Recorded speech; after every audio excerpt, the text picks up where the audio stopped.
تصور سے مراد ہے کسی کے خیالوں میں کھوئے رہنا، اور یہ بات آپ سب جانتے ہیں کہ انسان اسی کے خیالوں میں، اسی کے تصور میں کھویا رہتا ہے جس سے وہ بہت زیادہ محبت کرتا ہے، چاہے وہ کوئی دوسرا انسان یا کوئی اس کا عزیز ہے یا وہ کوئی مادی چیز ہے۔ یعنی اگر انسان کسی چیز کو یا انسان کو پسند کرتا ہے اور اسے حاصل کرنا چاہتا ہے، اس سے محبت کرتا ہے، تو وہ اس کے خیالوں میں اور اس کے تصور میں کھویا رہے گا۔ لیکن کیا آپ یہ نہیں جانتے کہ دنیاوی ہر رشتہ غرض اور مطلب کا رشتہ ہے، جو صرف اور صرف اس دنیا تک محدود ہے؟ تو وہ کون سا خیال یا تصور ہے جو انسان کے لیے فائدہ مند ہو سکتا ہے، نہ صرف اس دنیا میں بلکہ آخرت میں بھی؟ انسان کے لیے بہترین، دائمی اور نفع بخش تصور اور محبت وہی ہے جو بندے کا اللہ تعالیٰ سے تعلق قائم کر دے۔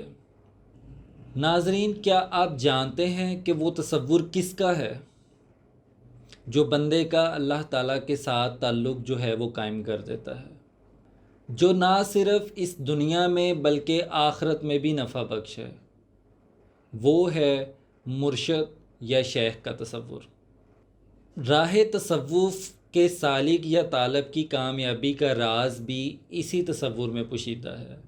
یہی تصور مرشد کامل اکمل سے باطنی رابطہ قائم کرنے اور فنا فی شیخ کے مرتبہ تک پہنچانے کے لیے مددگار ثابت ہوتا ہے، جس کے متعلق ہم ویڈیو کے آخر میں بات کریں گے۔ ناظرین، مرشد کی اہمیت کا اندازہ اس حدیث مبارکہ سے لگایا جا سکتا ہے کہ حضور علیہ الصلوۃ والسلام نے ارشاد فرمایا، الرفیق ثم الطریق، یعنی پہلے رفیق، رہنما تلاش کرو، پھر راستہ چلو۔ اس کا مفہوم یہ ہے، اس کی وضاحت یہ ہے کہ اگر آپ راہ سلوک پر چلنا چاہتے ہیں، باطن کا سفر کرنا چاہتے ہیں، تو اس کے لیے آپ کو کسی رہنما کی ضرورت ہے، کسی مرشد کامل اکمل کی ضرورت ہے۔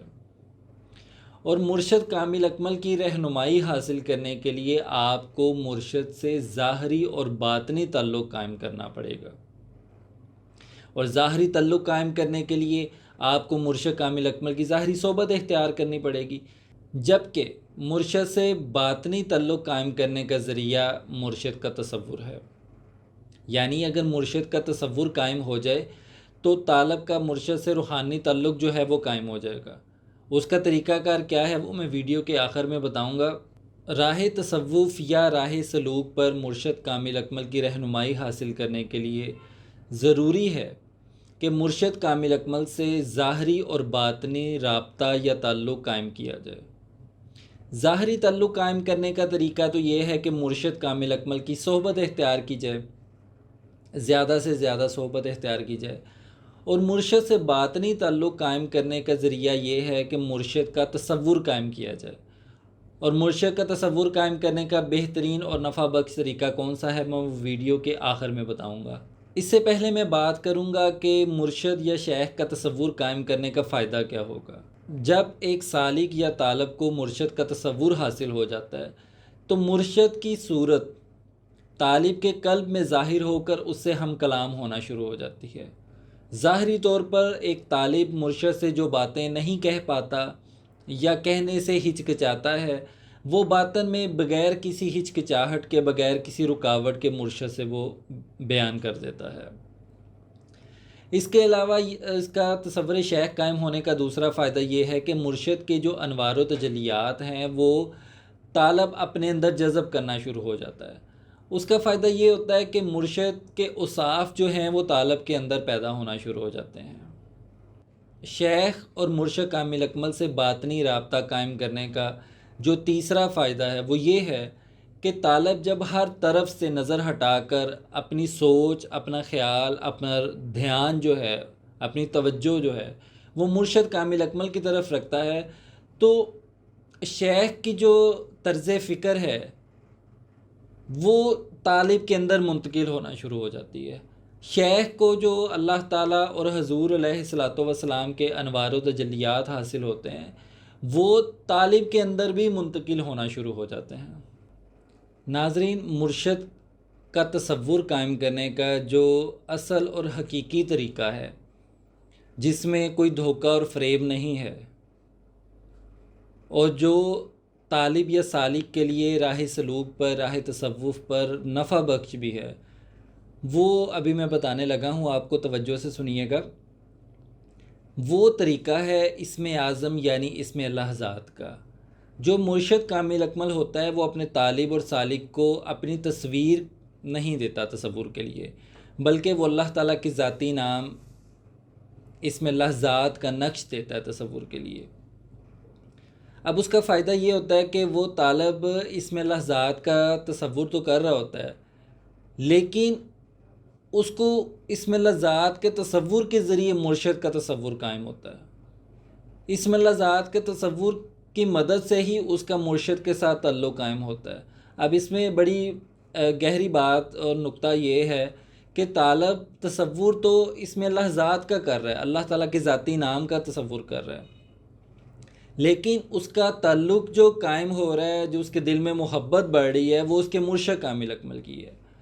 اس سے اس پر یہ ظاہر ہو جاتا ہے، اس پر یہ حقیقت عیاں ہو جاتی ہے کہ اس کا مرشد جو ہے وہ کامل اکمل ہے۔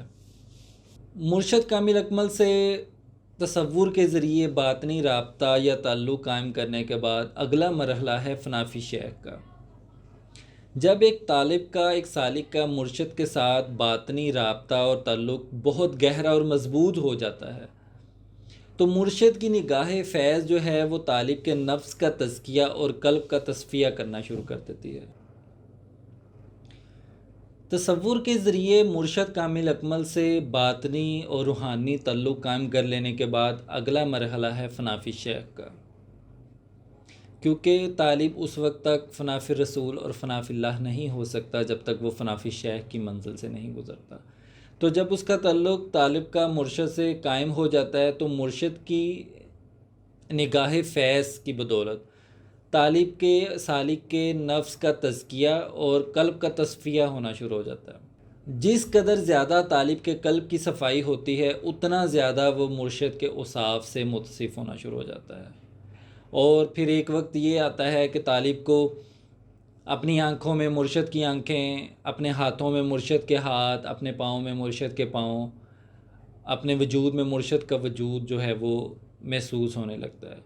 اور فنا فی شیخ کی انتہائی منزل یہ ہے کہ طالب کا جسم اور شیخ کا جسم، مرشد کا جسم دونوں ایک ہو جاتے ہیں۔ ناظرین، تصور شیخ سے فنا فی شیخ کے سفر کے نام سے یہ مضمون ماہنامہ سلطان الفقر جولائی 2022 کے شمارے میں شائع ہو چکا ہے۔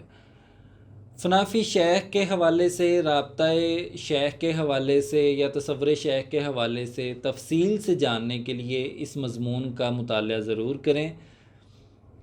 مضمون کا لنک جو ہے وہ ڈسکرپشن میں دے دیا گیا ہے، لیکن اگر آپ یہ شمارہ، یہ میگزین اپنے گھر پر منگوانا چاہتے ہیں، اس کی سالانہ ممبرشپ حاصل کرنا چاہتے ہیں تو اسکرین پر دیے گئے نمبر پر رابطہ کریں۔ ناظرین، ہماری یہ ویڈیو آپ کو کیسی لگی کمنٹ سیکشن میں ضرور بتائیے گا، اور ویڈیو کو لائک اور شیئر کرنا نہ بھولیے گا۔ اللہ حافظ۔